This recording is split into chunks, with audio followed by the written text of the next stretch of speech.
was crossing the river when something grabbed my ankle from below. It wasn't the current. It wasn't a branch. It was a hand. I knew because it squeezed. It was 3 a.m. in the Rio Grande, in complete darkness, and something under the water didn't want to let me go. When I reached the shore and they told me what they found at the bottom of the river, I couldn't speak for days. Real horrors. I'm going to tell you something I have never told anyone outside my family. It's not easy to talk about. Not just because of the fear I felt that night, but because there are parts of this story that still have no explanation. And because talking about this takes me back to a moment in my life where I bet everything, literally everything. My name is Miguel. I'm from Guatemala. I grew up in a small town where life was hard from the very beginning. There wasn't much work. Money was never enough. And watching my son grow up without the basics broke my heart every single day.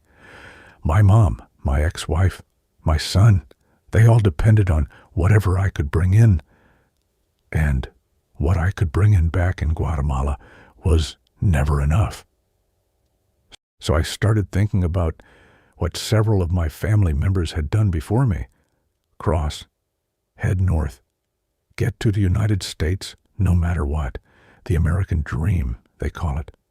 For me, it wasn't a dream about getting rich or being famous. It was much simpler than that.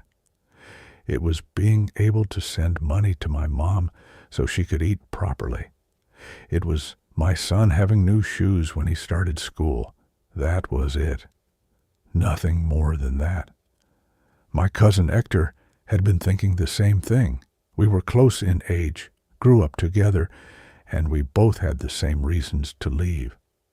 One night, after a long talk, we decided we would do it together, that we would go to Mexico and from there cross the Rio Grande. That's what other family members had done before us. They said it was dangerous, but it could be done. That you had to wait for the right moment. Go with people who knew the crossing. Be careful with the current. Nobody told us what I was going to find that night. Or, if they knew, they didn't tell us so we wouldn't get scared. The trip from Guatemala to the border was long and exhausting. Buses, waiting, walking at night, hiding during the day. We reached a border city between Mexico and the United States after several days of traveling. There, we met 2 other men who also wanted to cross. We didn't know them before, but in that world, you learn quickly to trust strangers because sometimes they are all you have. The 4 of us stayed waiting in a small rented room with mattresses on the floor, waiting for the right moment to cross. From the first day, someone told us something I never forgot. The man who was going to guide us to the river looked at all 4 of us and said, "A lot of people have died in that river." He said it without any drama, the way you tell someone what the weather is like. "The current is treacherous," he continued. "There are spots where it looks calm, and suddenly the bottom disappears. You have to stay close together, help each other, and above all, stay silent. Any noise and border patrol will find us." We nodded. I tried not to think too much about what he had just said. I focused on the goal, on my mom, on my son, on the better life waiting for me on the other side. But that phrase stuck with me. A lot of people have died in that river. We waited days. The river had been running high with a strong current, and the guide said it wasn't time yet, that we had to wait. Those days of waiting were the longest of my life. We slept little, ate whatever we could, and thought too much. Hector and I talked about our families, about what we would do when we got there, about who we would call first. It was the only way to keep from going crazy with nerves. Finally, one night, the guide came into the room and said, "Tonight is the night." The river had come down. The current was calmer. It was time. We left the room around midnight. We walked through dark streets, pressed against walls, in complete silence. The guide took us through routes he clearly knew by heart. Where to pass, where not to, where there were cameras, where there weren't. We reached the riverbank around 3 a.m. I remember the smell. The Rio Grande at night smells like wet earth, like mud, like heavy water. It's not the smell of a clean mountain river. It's thicker, darker. The moon was hidden behind clouds, and the darkness was almost total. You could barely see the shimmer of the water, moving slowly, but moving. The guide gave us the final instructions in a very low voice. "You go in together. Hold on to each other if you can. Don't stop moving. Don't make any noise no matter what happens. And when you reach the other side, run toward the bushes and wait. No matter what happens." That phrase stuck with me too. We took off our shoes, put them in a bag, and walked into the water. The first contact with the river was a shock of cold. The water was freezing for that time of night. It came up to my knees at first, and the bottom was soft mud that sank under my feet. We moved slowly in a line, Hector in front of me, the other two behind. The guide was already further ahead, moving with the confidence of someone who had crossed that river dozens of times. The water kept rising, first to my waist, then to my chest. I was wearing shorts and a t-shirt, and I could feel every inch of that cold river pressed against my skin. The current pushed, not too hard, but it pushed. You had to lean your body forward to keep moving. I was focused on Hector ahead of me, on not losing sight of him, on not slipping. We were doing well. We were roughly in the middle of the river, and that's when I felt it. At first I thought I had stepped on something, a branch, a rock, anything on the bottom. But no, that wasn't it. It was something that wrapped around my ankle from below, like a firm circular pressure, like when someone grabs your wrist with their hand, but on my ankle, underwater. I stopped. I tried to move my foot. The pressure squeezed harder. In that moment, my brain tried to convince me it was a root, a rope, anything lifeless stuck at the bottom of the river. But then it squeezed, with a force that a root doesn't have, that a rope doesn't have, a force that a hand has. I tried not to scream. I remembered the instructions. Don't make any noise no matter what happens. But panic is stronger than any instruction. I felt it pulling me down, not hard, not all at once. Slowly, like it was testing, like it was measuring whether it could take me, and that's when I lost control. I started asking for help in a low voice first, then louder. Hector turned around immediately. The two men behind also reacted. The three of them grabbed my arms and started pulling me toward the American side of the bank. And while they pulled me, the pressure on my ankle kept going. It kept squeezing. It kept pulling down. It was like a tug of war between the ones dragging me up and whatever was pulling me towards the bottom. It lasted a few seconds that felt like minutes. And then, all at once, the pressure disappeared.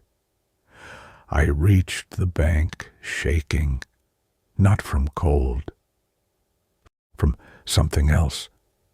I sat down on the ground and couldn't stop shaking. The others came up behind me. Hector looked at me with a face that mixed relief and fear. "What happened?" he whispered. "Something grabbed me," I told him. "Something under the water grabbed my ankle." He said nothing. The guide signaled us to move toward the bushes, away from the bank. But I couldn't get up. I couldn't stop crying. It wasn't a sad cry. It was pure panic coming out of my body on its own, the kind that comes when your body processes something your mind still doesn't understand. I was safe. I had already crossed. I was already on solid ground on the other side, and still I cried, like I was still in the water. The two men who had come with us said they were going to check the bank. I don't know if it was out of curiosity or because they wanted to make sure there was no one else in the water who needed help. They came back a few minutes later. One of them crouched down beside me. He didn't look at me directly. He was looking at the ground when he spoke. "There's a body," he said quietly, "caught between some branches under the water. Looks like it's been there a while." Nobody said anything. I felt my stomach drop. "A body?" I whispered. "Yes," he said. "Already decomposing. Must have been there for days, weeks maybe." I stared at the river, that dark, calm water that didn't let you see anything from the surface. And I thought about what I had felt on my ankle, the circular pressure, the pull downward, the grip that wouldn't let go. And I couldn't explain it. I couldn't. A decomposing body doesn't move. It doesn't grab. It doesn't squeeze. It doesn't pull. And yet there was the feeling on my ankle, as real as the ground under my feet. The days that followed, I spent in a state I don't know how to describe. We made it to the home of some relatives who lived nearby. Everyone was happy to see us. Hugs, tears of joy, hot food. I was there, but I wasn't there. I answered when people talked to me. I ate when someone put a plate in front of me. I slept when they turned off the lights. But inside, I was still in the river. I could still feel that pressure on my ankle. I would shower and check my ankle looking for a mark, a bruise, anything that would confirm it had been real. There was nothing. The skin was clean, like nothing had happened. But I knew what I had felt. Hector and I never talked much about that night afterward. Once, months later, we were alone, and I asked him, "You believed me, right? What I felt in the river?" He took a moment to answer. "Yes," he said finally. "I believed you. Why?" "Because when we were pulling you toward the bank," he said, "I felt something brush against my foot too. It didn't grab me like it grabbed you, but I felt it." He said nothing more, neither did I. Over time I have thought about it a lot. I have looked for explanations. I have thought that maybe it was the current. Maybe it was some water plant. Maybe the panic made me feel things that weren't real. But I always come back to the same point. A plant doesn't squeeze. A current doesn't grab in the shape of a hand. And the body they found there had been in the water for days. Days floating in that same river where I crossed. And someone who probably also crossed looking for the same thing I was looking for. A better life. A way to help their family. A dream. And they stayed there at the bottom of that river without anyone finding them in time, without anyone saving them. I don't know if what grabbed me that night was something from the other side. I don't know if the souls of those who die in that river stay there, trapped, grabbing at the ones who pass through. I don't know if it was their way of asking for help or warning me. The only thing I know is what I felt. And what I know about that river, that at the bottom of those dark waters there are stories that will never come to the surface. Stories of people who crossed looking for the same thing I was looking for, and never made it. I have been living in the United States for years now. I work, I send money home, I talk to my son every week. The dream I had came true, even if not in the way I ever imagined. But there are nights when I close my eyes and I go back to the river, to the cold of the water, to the complete darkness, and to that pressure around my ankle that wouldn't let go. Sometimes I think about the name of the body they found. I never knew who it was. Nobody knew. Or if someone did, it never reached their family. That is what hurts me most about this story. Not what happened to me, but that in that river, that same night, there was someone who also crossed looking for the same thing I was looking for. A better life, a way to give their family something more. And they stayed there with no name, with no goodbye, with their family never knowing where they ended up. That is what keeps me up some nights, not the fear, the grief. The Rio Grande has taken a lot of people. People who were not criminals, who were not bad, who just wanted to work and give their families something better. People like me, people like you. And at the bottom of that river, between the mud and the branches, their stories remain, stories that nobody tells, stories that the river keeps forever. If anyone listening to this has crossed or knows someone who crossed that river, you know what I'm talking about. You know what it feels like to stand on that bank at night and stare at that dark water. And you know that not everyone makes it to the other side. I made it. And every day I work, every time I send money to my mom, every time I talk to my son, I do it for the one who stayed at the bottom of that river that night too, for the name I never knew, for the family that never found out where they ended up. Rest in peace, wherever you are. Where are you listening from? Tell me in the comments. See you in the next real story. Relatos reales.